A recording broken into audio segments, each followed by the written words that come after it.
Caitlin Clark was supposed to be coached by Minnesota Lynx head coach Cheryl Reeve. Because Clark traded Cheryl Reeve, who was the coach of her team, or was to be the coach of her team. Caitlin Clark and Napheesa Collier, they traded their coaches. They didn't trade any players in the draft. They traded their coaches. But I cannot believe she traded the coach. Caitlin Clark has just pulled off the most shocking move of the 2025 WNBA All-Star Draft, and the entire league is still trying to process it. In front of a live national audience, Clark not just picked players, but traded her own coach, Cheryl Reeve. This was a power move, and Reeve, she did not see it coming. The WNBA All-Star Draft was fun between Caitlin Clark and Napheesa Collier, the team captains, picking the players, picking the rosters. Caitlin Clark and Napheesa Collier stepped up as captains to draft their WNBA All-Star Game rosters, and things got wild fast. What started as a fun made-for-TV moment turned into one of the most unforgettable power moves the league has ever seen. Caitlin Clark just flipped the script on the entire WNBA. And Cheryl Reeve, she wasn't ready. What looked like a friendly, lighthearted all-star draft quickly turned into a masterclass in silent revenge. In a moment that caught everyone off guard, Caitlin Clark made the boldest move of the night. She traded her coach. Not a player, not a pick. Her coach. Caitlin Clark was supposed to be coached by Minnesota Lynx head coach Cheryl Reeve. Clark was originally assigned to Cheryl Reeve, the legendary Minnesota Lynx coach, and the same woman who coached Team USA, the team Clark was very publicly snubbed from. And on live TV, Clark simply said, "I don't know if this is in the rules. I don't care. We're trading the coach." That's not just a move. That's a statement. Of course, Reeve is Collier's head coach for the Minnesota Lynx, so that makes sense. Sandy Brondello, the coach of the New York Liberty, was brought in to lead Team Clark. The swap was instantly accepted by Napheesa Collier, who conveniently plays under Reeve in Minnesota, and clearly had no issue taking her own coach. But this trade wasn't about comfort or strategy. It was about history. But the drama is going to come from Reeve having previously been critical on social media about the amount of attention Clark received relative to the rest of the league. Reeve has a track record with Clark and not a great one. She's been accused of downplaying Clark's influence and dismissing her popularity as media overhype. There were tweets, then deleted tweets, and then came Christine Brennan's book, suggesting Reeve had a not-so-small hand in the Olympic roster snub that left Clark watching from home. Reeve denies involvement, but most fans aren't buying it. Because Clark traded Cheryl Reeve, who was the coach of her team, or was to be the coach of her team, to Collier for Sandy Brondello, the coach of the New York Liberty. So, in front of the cameras, in front of the league, Caitlin Clark took back control. She wasn't going to play nice. She wasn't going to sit on the bench of someone who never backed her in the first place. She said no. And she did it without raising her voice or breaking a sweat. The best part, she did it with a smile. This wasn't petty. It was calculated. And in doing so, she gave a voice to every player who's ever been told to stay quiet, take the high road, or wait their turn. Clark didn't wait. She moved. Here, I don't know that I've heard of a coach being traded in the All-Star game. This is something that you're agreeing to, Fee. There's no terms to this deal. It wasn't just that Clark traded Reeve. It's who she replaced her with. Brondello isn't just another coach. She's someone who's embraced Caitlin's game. Someone who might already be thinking long-term. Could this be the start of a quiet recruitment to New York? Some fans think so. The Liberty are building something, and adding Clark to the backcourt with Sabrina Ionescu would be a dream scenario. Brondello now gets to coach both of them in the All-Star game. Coincidence? Maybe, but it's starting to look like the chess pieces are moving and fast. Cheryl Reeve may still be a respected name in the league, but on this night, she was the one left scrambling. And Caitlin, she just kept smiling like she knew exactly what she was doing the entire time. Caitlin Clark taking her teammates we knew, Aaliyah Boston, Kelsey Mitchell. She's also taken Sabrina Ionescu and the pink-haired player known as Asia Wilson. That's right. Let's just say this. Caitlin Clark didn't just draft a team. She crafted a message. And that message was loud, clear, and a little bit savage. When the WNBA All-Star rosters were announced, it wasn't just about who made the cut, it was about who didn't.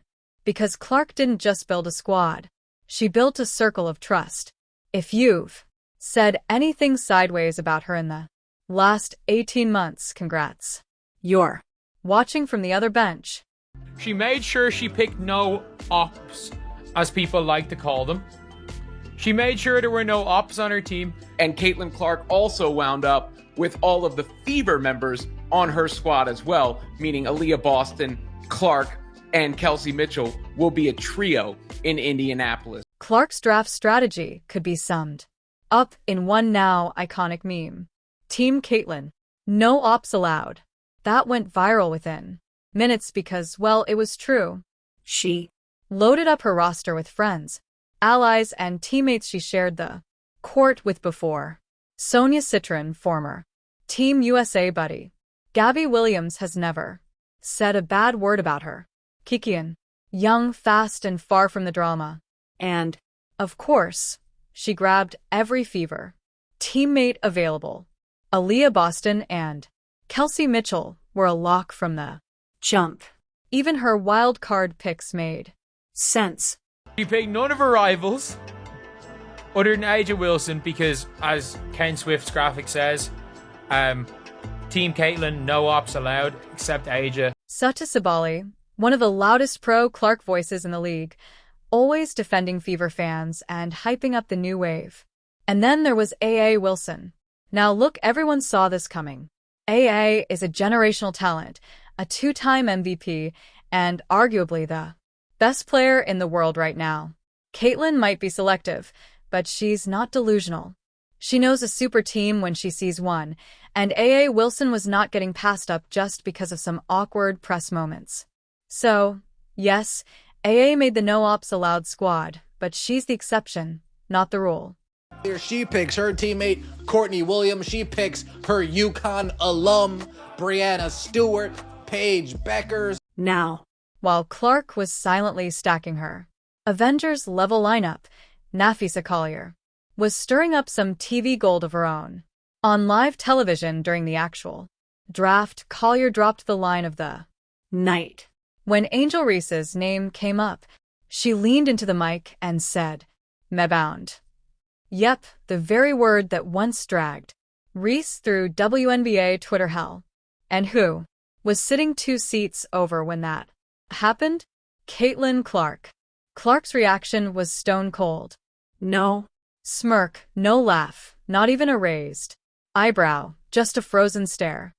Angel Reese has filed a trademark for the rebound term me-bound. But let's talk about the glow-up for a second, because Angel Reeve has since taken that me-bound nickname and flipped it. She's been dominating lately. We're talking monster stat lines, double-doubles almost every game, and walking into every arena with that "you can't break me" energy. She didn't just reclaim the insult, she turned it into a brand, and that deserves respect. Even Clark would probably agree if she ever broke that poker face. Clark should have a very fast team there. When you look at it, I mean, Williams is really fast for a forward. Obviously, Kelsey's very fast. Citron's very fast. Jackie Young's one of my favorite players. Area Finn, a rookie, can get up and down the floor. UNESCO can help spread the floor along with Kelsey and Clark so they can really shoot. Back to the draft, though, because once you actually look at the team Clark assembled, you start to realize she may have just built a low-key super team. Let's break it down. Starting 5, Caitlin Clark at the 1, Sabrina Ionescu at the 2, Sata Sabali sliding in at the wing, Aaliyah Boston holding it down in the paint, and A.A. Wilson anchoring the front court. That's speed, spacing, strength, and absolutely no chill. I think Caitlin's got a better team. Then you look at the bench, and it gets even nastier. Kelsey Mitchell, the flamethrower. Gabby Williams, defensive beast. Sonia Citron, shooter and slasher. Kiki Iriafin, young explosive big. Jackie Young, a future all-star MVP. And Kayla Thornton, underrated glue piece. It's not just a talented group, it's a balanced one. This team can run, stretch the floor, and play big if needed. You've got shooters everywhere. Clark, Sabrina, Mitchell. You've got size and rebounding with Boston and A.A. You've got athletes like Gabby and Kiki who can fly up and down the court. It's basically built for chaos, but smart, well-organized chaos. Caitlin made sure to get some size. She actually passed up on Paige Beckers to take Sabali, and she took A'ja Wilson with her third pick. If A'ja had fallen any further down the board, that would have been a wee bit of a controversy, if we're being real about it. But Clark picked her, I think, just in time. And let's not skip the petty detail that had fans spiraling. Clark passed on Paige Bucher, like just left her sitting there. Everyone expected her to go early. The former UConn star, the media darling, the one always linked with Clark in headlines. But nope, Caitlin went for Satu Sabali instead. Another move that was both strategic mutts and maybe a little personal. At the end of the day, Clark's draft wasn't just smart, it was surgical. She knew what she was doing. She sent a message, built a real thread of a team, and made sure no one on her bench would go rogue with weird energy. She got her shooters, her rebounders, her defenders, and her peace of mind. But there's got to be something in the back of Caitlin's mind that still feels a little miffed, even if Reeve wasn't directly responsible for her not making the Olympic squad. Here's where things get a little spicy. Not just on the court, but behind the clipboard. Because while most people were watching the WNBA All-Star Draft to see who Caitlin Clark picked, a few were paying attention to who's coaching. And that's where Sandy Brondello comes in, quietly stepping in as Clark's new coach after the now infamous swap that sent Cheryl Reeve packing. But this wasn't just a coaching change. This might have been the soft launch of the 2028 free agency sweepstakes. Yes, we're saying it. Sandy Brondello, head coach of the New York Liberty, now finds herself coaching both Caitlin Clark and Sabrina Ionescu on the same team. Coincidence? Maybe. Strategic maneuvering from the Liberty front office? You bet.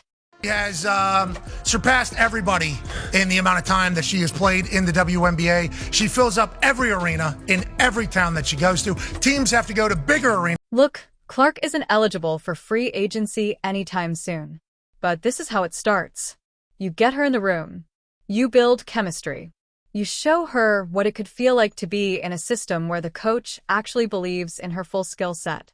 A system that doesn't shove her off ball like Steph White's been trying to do in Indiana. Let's be honest, Clark's not a corner shooter. She's a playmaker, a floor general, a walking triple-double when she's let off the leash. And Brondello, she gets that. Truth is truth. Slightly exaggerated truth is still not a lie. In fact, fans were already joking. If Clark was in New York, that shoe deal would have dropped months ago with a matching tracksuit. And they're not wrong. The Liberty are built for media, built for movement, built for stars. It's why players like Breanna Stewart, Jonquel Jones, and Sabrina are all there. The Liberty don't just play games, they build brands. Clark in New York, that's a marketing tsunami. So, don't be surprised if this all-star coaching stint is just the start of a 4-year-long recruitment pitch. Sandy's playing chess, and she's already made the first move. Now, while Clark was crafting her dream team and potentially planting roots in Brooklyn, Nphisa Collier was over here building a squad that looks more like a WNBA power forward convention. Team Collier's front court is stacked. Breanna Stewart, Nneka Egumika, Angel Ree, Alyssa Thomas, and Paige Buers, who's technically a guard, but let's be real, she plays like a forward, too. There's size, there's strength, there's grit, but spacing, shooting, not so much. Who do you think, A, picked the best team, and B, who do you think's going to win? This lineup might dominate in a playoff game, but in an all-star setting where you need transition buckets, three-point barges, and highlight passes, Team Collier feels more like a slow burn than an explosion. Plus, let's not forget during the draft, Fee proudly rocked Unrivaled merch. Now, for those who don't know, Unrivaled is the off-season 3-on-3 league launched by Collier and Stewart, but it's also been subtly seen by fans as a counterbrand to the Caitlin Clark wave. Wearing that shirt on national TV while drafting a team to face Clark, that's a message. Fee wasn't just building a team, she was building a wall. I would need to make this big. You have to give me your #1 overall pick and your teammate, Aaliyah Boston. Absolutely not. Not happening. Good try. Oh, and let's talk about the wildest trade offer of the night. Fee casually tried to trade for Aaliyah Boston and Sabrina Ionescu. In exchange for what exactly? vibes. The internet instantly turned it into a meme. Even Clark had to laugh. She didn't say absolutely not. She said, good try. The kind of good try you say to a toddler who just tried to trade you a rock for your iPhone. Storylines can be spun for fun in this regard, not to mention that the exhibition still has juice. But now, let's zoom out because what we're seeing isn't just fun all-star drama. This is the real WNBA storyline unfolding in front of our eyes. Cheryl Reeve, the coach Clark very publicly swapped out, now finds herself coaching against Caitlyn. This is the same Cheryl Reeve who was the coach of Team USA, the same team that left Clark off the Olympic roster. Whether or not Reeve had the final say, it doesn't matter. The optics, they're loud. Now, let's be honest. This whole all-star event, it's no longer just about who scores the most or who dunks the hardest. It's about who's controlling the story. And so far, that's been Caitlyn Clark. Cheryl Reeve may still be coaching the game, but Caitlyn Clark is coaching the narrative. Make sure to like this video and subscribe to the channel to get more updates.